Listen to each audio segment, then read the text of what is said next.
বুঝবে সে?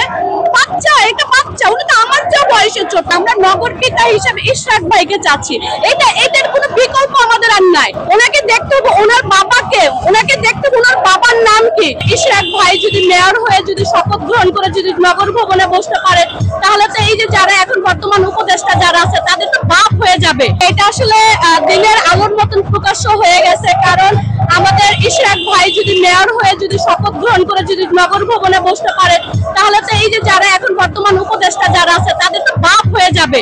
এই বাপের কাছে সন্তান তো আর যে মানে কি বলবো যে একটু ভয় পাবে, এই ভয়টাই তারা পাচ্ছে, এর জন্যই তারা এই কাহিনীগুলো করতেছে। আর বড় কথা হলো এখানে যেখানে ইশরাক ভাইয়ের সাথে আমাদের জনগণ আছে, জনগণের শক্তিটা বড় শক্তি।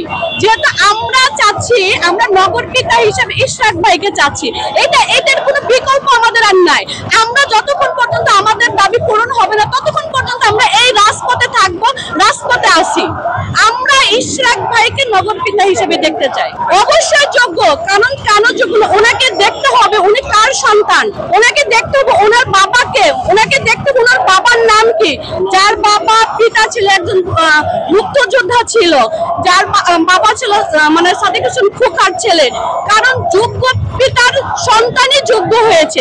এখানে তার বিকল্প আমাদের কোনো কিছু বলার নেই। কারণ যদি না হয় আমি বলবো ওই যে উপদেষ্টা যে আসিফ মাহমুদ, যাকে আমরা ওখানে বসাইছি আন্দোলন করে, সে বলে সে নাকি তার আন্দোলন সে শুধু একা বসে। আমরা এই রাজপথে ছিলাম, আমরা যেহেতু তাকে ওইখানে বসাইতে পারছি, যেমন ফ্যাসিস্ট হাসিনাকে আমরা বাংলাদেশে বিতাড়িত করতে পারছি, তাহলে আমরা তাদেরকে পারবো। যারা এটা নিয়ে তালবাহানা করবে তাদেরকে আমরা রাজপথে টেনে হেসে শেখ হাসিনা যে পথে গেছে আমরা তাদেরকে সেই পথে বিতাড়িত করবো।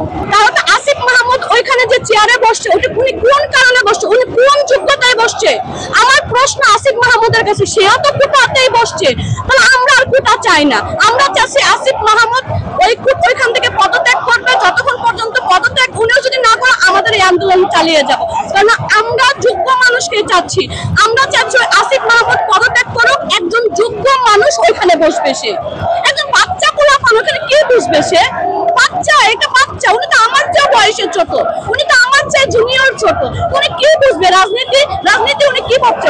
ওনারা চাচ্ছে যে ওনারা একটু মন ঘুরে যা চাচ্ছে তাই হচ্ছে, মানে এই বাচ্চাদের আর মানে উনি সেটাই তো মানে হাসিনার মতন, যেরকম হাসিনা তার কথার একটা বাণীকে হাদিস করে দিচ্ছে, ভাই এটা তোমারই করতে হবে। এখন এই যে এনসিপি যারা আসছে নতুন রাজনৈতিক দল, এরাও চাচ্ছে যে হাসিনা যে পথে তারাও সেই পথে যাচ্ছে, কারণ তারা যেটা বলতেছে তাদের সেটা ওইভাবে তাদের কাজ করে দিতে হবে। কেন ভাই, তোমাদের কাছে কি আমরা জিম্মি?